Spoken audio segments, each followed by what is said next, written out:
อ่าเจริญสุขเจริญธรรมหลังจากได้เดินทางมาประมาณ20 กว่ากิโลจากบ้านสองแควได้เดินทางมาถึงบ้านสะเนียนเนาะสะเนียนตำบลสะเนียนบ้านสะเนียนหมู่ที่1ได้มาที่ร้านค้าถามเพิ่นว่าบ้านเฮาป่าจ้าอยู่ที่ไหนเพิ่นก็บอกพร้อมกับได้เป็นภาระธุระโทรไปหาท่านผู้ใหญ่ขออนุญาตท่านผู้ใหญ่ถึงตอนนี้ก็ได้เดินทางมาใกล้จะถึงป่าจ้าแล้วก็เป็นป่าจ้าที่อยู่ห่างจากชุมชนพอประมาณพอสมควรต้นไม้ร่มรื่นหน้าป่าจ้ามีต้นไม้ร่มรื่นเป็นที่สาธารณประโยชน์เป็นที่ป่าจ้า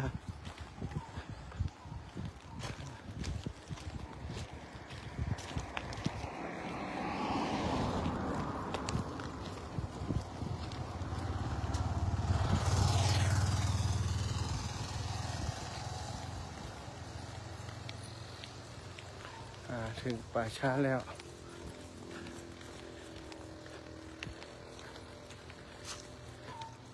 ถึงป่าช้าอันเป็นที่สงบเรียบร้อยแล้ว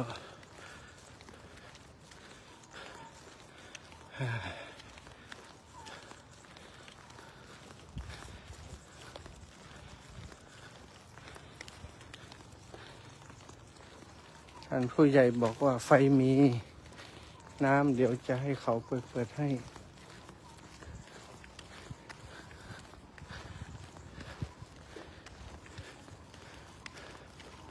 โอ้จีพักสบายดีแต่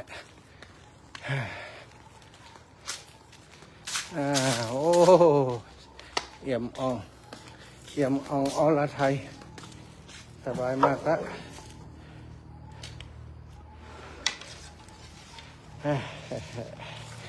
กว่าจะถึง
ได้มาถึงที่พักแล้วเป็นที่เรียบร้อยเดี๋ยวจะได้จัด